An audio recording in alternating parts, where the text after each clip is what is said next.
Excellent. We're live. On the count of 5, 4, 3, 2, 1. Hello and welcome to PropTech Buzz. I am Ravi, founder CEO of PropTech Buzz. For those of you who do not know what PropTech Buzz is, it is a global community of PropTech, construction tech, industrial tech, urban tech professionals from all around the world who come together and share information and collaborate amongst each other.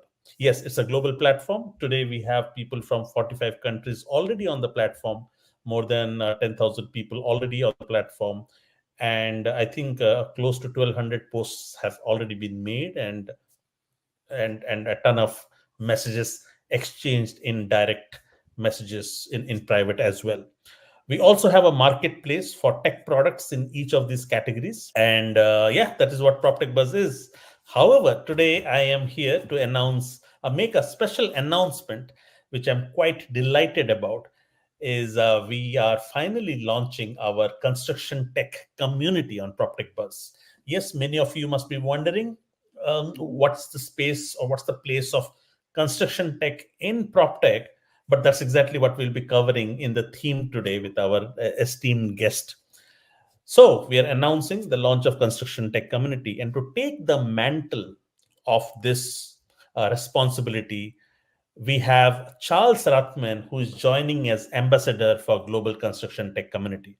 But before I introduce Charles to all of you, I would like to just show you how the construction tech community is shaping along. We have not made it public yet. We have just built the community, and once we make it public, you will be able to see it. But just give me a second so that I could show you how the construction tech community looks like. All right, as you can see this, we have PropTech Buzz as the platform here. And within PropTech Buzz, we have many communities, right? So if you drop down, we have dozens of communities. However, we saved the best for the last. So after building a lot of communities, construction tech, which is going to be a major focus for the next year or so, where we are going to spend a lot of attention, we are going to get a lot of guests under the able leadership of Charles Rathman. As you can see here, let me just zoom it a bit. So this is the official community for construction tech industry to engage and learn about the best technologies and best practices being implemented in construction from around the world. And I'm gonna also let Charles, after I introduce him, I will let Charles talk about what is his vision behind construction tech. As you also see on the left-hand side, we have many channels. So what channels do is they organize an entire community into sub-channels for different subtopics. So we have, for construction tech, we have design engineering software, pre-construction software, project management software, bidding estimation software, scheduling, field productivity, construction ERP, and so on. However, this is not set in stone. As the community evolves, as we get more feedback from the community, we will introduce more channels, we'll remove channels as we see fit. However, I will shut up here because we have the guest today, and I'm gonna introduce him first. So Charles Rathman, he's a software analyst and a marketeer with experience in ERP, data capture, construction software, maintenance software, and more. At Rathman Insights, he's helping software vendors explain their value propositions to the market with a heavy focus on construction software. With that, let's welcome Charles. Charles, welcome to PropTech Buzz. How are you doing today? Oh, fantastic, particularly after that very flattering and enthusiastic introduction, sir. So thanks for that. Yeah, every word was worth it. So Charles, many people who are traditionally in PropTech would find it a little confusing to see construction tech as a community inside PropTech Buzz, which is primarily for PropTech, right? So no, let's remove that question. Sorry, I mixed it up. Hey Charles, I'm so excited again to see you being the ambassador for construction tech. For our audience, would you like to share your vision for this construction tech community? How is this community going to be different and valuable for construction tech professionals across the globe? Well, I think that what we have right now in terms of how the community currently looks is, an entry to this offering for PropTech Buzz. This is our conception of what we think is going to be useful. As people interact with us and look at things and let us know what types of things that we're not doing yet that will be interesting. I mean, heck, I bet you're going to listen and I'm going to advocate for it. But to begin with, what we've done is kind of map this out around certain technology product categories that contractors are going to be evaluating, trying to do due diligence on, considering adopting in their business. Some of them are going to be the larger contracts with their own innovation team, and they're going to have one set of questions about these technologies. They can take on a little bit more risk and have the ability to wait longer to get that time to value. That smaller contractor needs something they can just get into production. And whether you're looking at estimating software, you got to get that right, because if you get it wrong and you win that project, you lose your shirt, nobody's happy. If you implement project management software and find out, well, we're not really executing against the contract as exactly as we need to get paid, well, that's a problem too. So this is very important. So in these different discussion areas, what my initial goal is going to be is to engage and start and maintain the types of conversations that help people who are actually trying to make these decisions inside of their business. Got it. Excellent. And who are going to be primarily the audience in this community? Are they going to be? I'm sure this entire industry has got many stakeholders, right? Who are you catering to with this community, Charles? Well, depending upon the product category we're talking about in this community, you're going to have things like project management software that can be used from anyone from the project owner, who might maintain a lot of control over their construction projects if they're doing a lot of different projects on a regular basis. They typically don't just kind of kick back and let the contractors do their thing. They've got their own regimented systems and processes. That smaller contractor might be running that exact same Procore product or that exact same Autodesk product, but in different ways with a different focus. By the time you get down to contractors who are self-performing, you have a different audience with different needs, where scheduling software, HR software. I mean, if you're a general and don't have that many employees and subcontract everything out, that's not as critical for you. But for that self-performing contractor, well, we've got union work rules, we have different regional requirements for reporting and payroll. There are going to be different offerings that'll have different levels of interest across the value spectrum. Excellent. So we move to the theme of today, which is the bleed over between construction and PropTech. However, before we start the theme, I would urge everybody who is listening, if you are remotely interested to construction tech, then please come to proptechbuzz.com, sign up, and then find your way into construction tech. Install the app. We have removed all the friction. You are on the move. You can still be part of the community. You can access the contents of the community. We will also be doing regular podcasts and webinars where we'll be inviting industry experts, vendors, talk about their products, and we'll be sharing that as well. So there's a lot of action that we are expected to happen just after we launch this, and we are launching this right away. And what we will also be starting is we are starting exclusive newsletter for the construction tech software. We are offering all our support to Charles. Charles will be curating it. He will ensure that the quality of the content and the insight that goes out to these hundreds and hopefully thousands of subscribers in the next few weeks, will be kept at a high bar. The quality and content will be kept at a high bar, and that's why, Charles. So what you're saying, I can't syndicate my own stuff?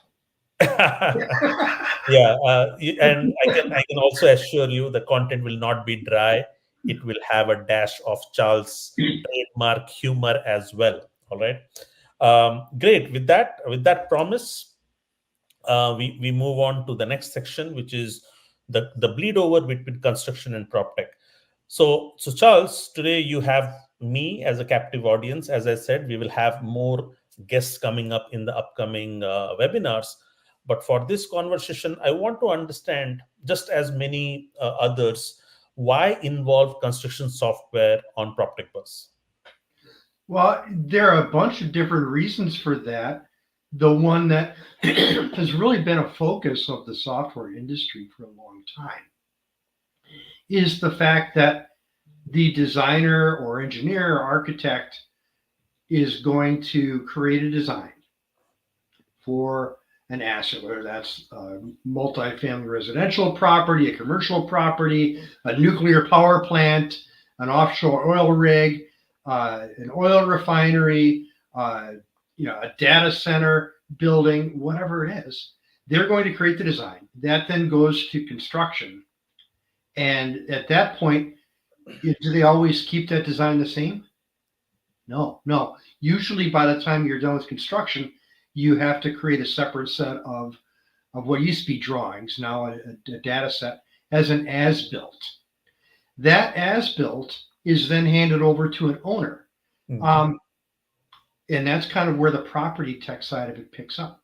How is it handed over? What do they get? How does that data support them as they operate and maintain that asset? Many years ago, the analyst group ARC Advisory Group coined the term design, operate, maintain to talk about this continuum and how data needs to kind of make that circumlocution all the way around from design. They're not really thinking about construction here, but we are, to operations and then maintenance of that asset. And then after that, likely it's going to be replaced. How has the asset changed over years of operation? Have they had to upsize certain mechanical components? How has the interior build out changed? Have there been structural changes? Have there been additions? All that information is important as you start over again. But, just at the beginning, you get that as-built information as a property owner, as a project owner. It might come in a pile of binders. It might come in a series of PDF files. Right now, there's no real data standard for this asset data. So it's going to have likely multiple forms. You're not going to have what's called a lossless format. You're going to lose data as it kind of goes through that game of telephone. Like a group of 10 kids, the first kid says one thing to the next kid. By the time you get at the end of the line of kids, you get something that makes no sense, and it's completely different. So there are actually standards like the ISO and PAS 55 standard that specify that to be compliant with this standard, you need to have all the data regarding an asset contained in, initially say, the same database. These days, it's likely a federated system of databases. But the property technology, the construction technology, the design technology, they need to buy into this continuum. As an industry, there isn't a whole lot of agreement that there should be a standard. Mm-hmm. I think a lot of that is proprietary.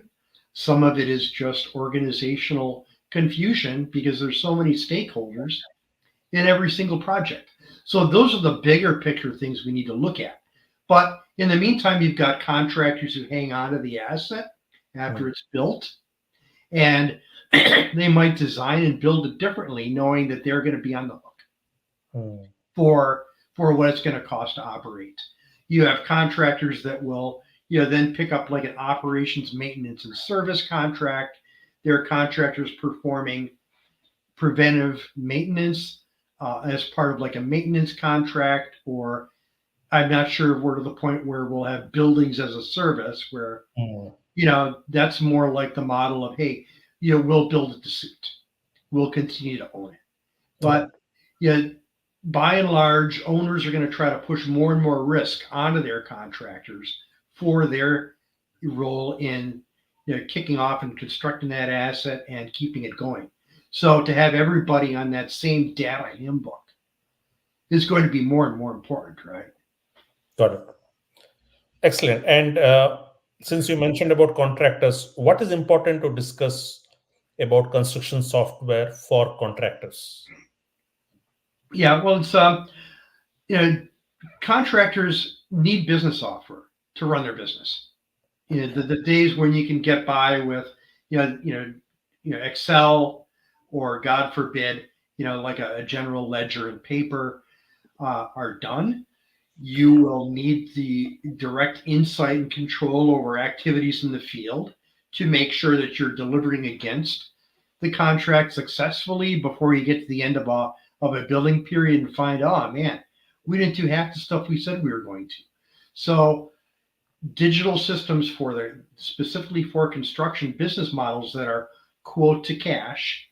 You begin a project, you execute against it, you've got liquidity events during that project, and then at some point it's done. That's important. A lot of business software is going to be aimed for things like repetitive manufacturing or things that don't have this degree of risk between the time that you agree what you're going to do and how much it's going to cost and when you actually get paid. So that's one really big thing. A lot of contractors too are realizing, wow, we're not making a very much margin just building things for other people. If we can get into the development side of it too, that's going to give us more ways to make money and more ways to win.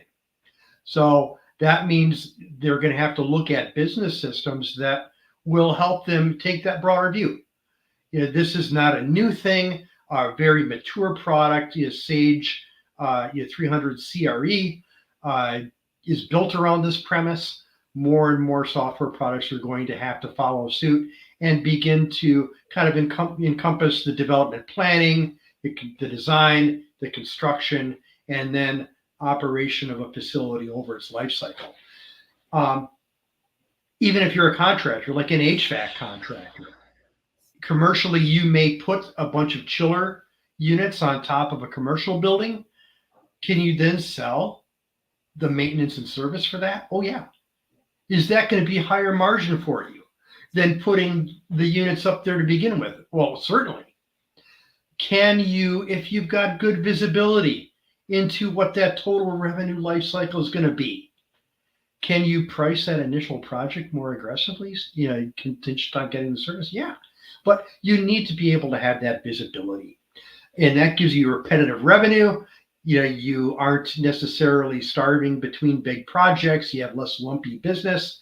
And for property owners too, if you're using construction software and perhaps on the same platform as your contractors, if you invite them in, you can reduce your risk because you can see the risks emerging in your projects before the contractor even tells you about them. That might be a downside for contractors working for a more progressive and proactive owner like that. But, in the end, you're probably going to be a lot happier. Thank you. And why is construction software important for, we talked about contractors, right? So why is construction software important for project owners or developers? Yeah, I think I kind of cannibalized that in my last answer, but with the owners, I mean, there are emerging software categories, and I'm thinking particularly some friends of mine at Zebel.io that are beginning to close this loop between construction and property ownership. For that developer starting a project, well, which project at what size and level of fit and finish and location is going to be successful? What is the market value of a project you're planning? So you can plan it to be attractive and be successful in the market.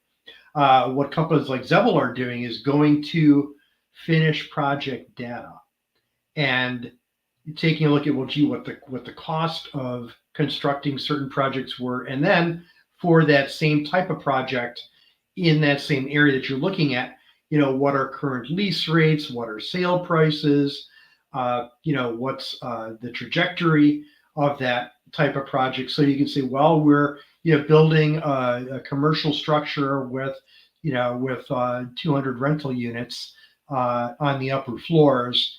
What size rental units should these be? What pricing categories should we really target, so you can balance out cost versus risk and reward. The contractors are using those tools sometimes too, because sometimes the developer comes to them and they'll get help like that from the contractor. But there are categories of software that have been pitched specifically to owners at first. And I'm thinking about like WINT, Water Intelligence. They've got an IoT, an AI system. You put sensors on your water pipes in a project while it's under construction. Yeah, it is going to catch leaks during construction, which happens sometimes, and it's going to save the contractor a lot of money. But that's a leave behind system that stays in there over the life of the property. And I think we're going to see more of those IoT enabled things that will enable property owners and managers and asset owners to prevent problems, get more value out of the product. We're seeing that a lot already in mechanical systems, with environmental controls. But we're going to see that in other parts of the building pretty soon too. But there are also very large organizations that might do projects on an ongoing basis, and these projects might be pretty repetitive. And at that point, the owner becomes the construction manager, and they're going to be a lot more proactive in this. And in some cases, you see both contractors bleeding into property, development and management. And I think we're going to see some property manager and developers begin to actually start self-performing key elements of their projects where it makes sense. Got it. Let's wrap this up with some important trends to follow, right? There's a lot happening. An industry never sleeps. It's always disrupting. And there are always some trends that are there to stay, while others just vanish because they were just fads. So what are those important trends that are there to stay, Charles?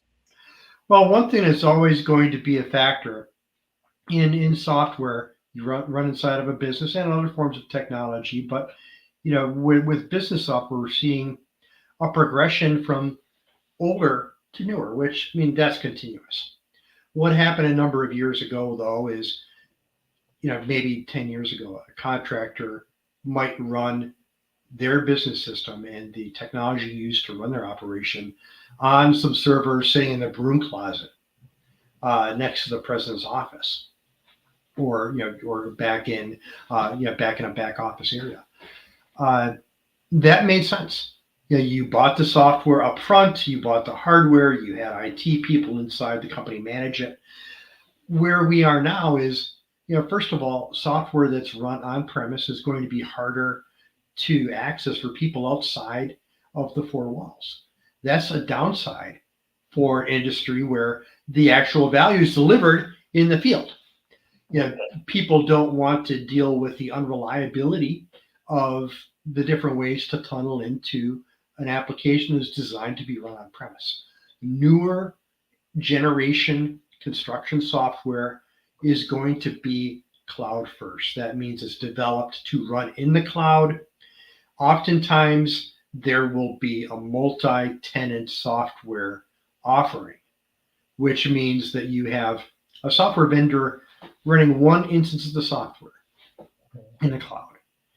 And multiple customers will be using that one instance of software with their own segregated and secure databases. But when you do it like that, You get a few benefits. The first one is everybody's always running the most current version of the software. If you have an issue, it's not a matter of calling up support. Gee, we're having this issue. So, well, what version are you using? Well, if everybody's using the same one, it's a lot simpler. You also have, sorry, getting over a little bit of a cold here. We also have contractors that are moving from these older solutions to newer ones. How do you do that? The vendors have the same problem. They have products that have been in the market for 20, 30 years, run on premise. They might be hosted in a cloud environment now, but it's not modern cloud first software that's going to bring a lot of other benefits. How do they evolve their products to that next generation? Recently, we've seen Microsoft Dynamics finally really announce a sunset date for Microsoft Dynamics GP, which some contractors use. Well, what happens then? Can you extend that life cycle? There are other products that are well used in the industry and just no plans to sunset them. I'm not going to name any names because people likely don't appreciate being mentioned in that setting, but they're older school software, and maybe there isn't a clear roadmap. So contractors are going to have to ask, well, where's the software going to be, and where's it going to go over the years that I'm using it? Interoperability between software products is going to be important. If you're using one software product and your subcontractor is using another, how do you send demand and supply signals back and forth there, designs, correspondence, in a way that doesn't give you a whole lot of admin work at the end of every billing period as you're trying to sort through what's happened with the project. How do you get rid of the risk behind that? Interoperability is going to put a premium on standard integrations, products that already have integrations between other products that you or your trading partners might use. Or you might have to ask that vendor, well, here's who else we're using. What's our time to value going to be in terms of some integrations? That time to value is going to be faster for a modern cloud software product than something that was designed to be used on premise. The other thing to pay attention to is the merger and acquisition activity, particularly whether you're dealing with a VC-funded company that at some point is going to have that acquisition, or perhaps it's going to go public. But for a vertical software product, that isn't 100% likely. So what is the product now? Who owns it? What's their roadmap? What happens to it if it's sold to a different company? By and large, the more advanced and modern that software product is, the more likely it will be to be continued on by whatever company purchases it. That legacy company, I've seen a lot of legacy construction software companies get snapped up in like more of roll-up acquisition. So now they're like one of 100 products. What are the future of those products? It's hard to say. That company that's bought by like Sage, which has made a few significant acquisitions in the last year or so, with distinct plans to integrate them into their existing ERP offerings and continue them forward as part of a contiguous application suite. You have to kind of read the tea leaves a little bit, and we'll probably do a lot of that here on the community. Excellent. I think the entire community got a taste of what they're gonna have in the days to come with the able leadership of Charles. So as you can all see, Charles comes with a lot of experience. His insights are drawn from that experience. So I'm so excited, Charles, and I'm again very thankful that you agreed to be a part of this initiative, to lead this entire initiative. As I said, construction tech on PropTech Buzz is going to be one of our top priorities for the next few years. But I do not want to go long term. I just want to take one step at a time, and we want to ensure that, as I said, we want to ensure that the level of conversation, the level of insight, the level of information sharing, both in the community, on our webinars, and on our newsletters are going to be top notch. That is a promise that we can say. So please sign up on proptechbuzz.com first. If you are on the app, install the app on your phones, both App Store and Play Store, and just get started. With that, thank you, Charles, for your time and all the efforts. I'm so excited because I should not be comparing, but your energy to get this kicked off was far higher than some of the ambassadors for other categories. So I can imagine how much exciting this journey is going to be with you. Thank you so much. Happy to push them along, sir. Talk to you soon. See you around. Bye bye.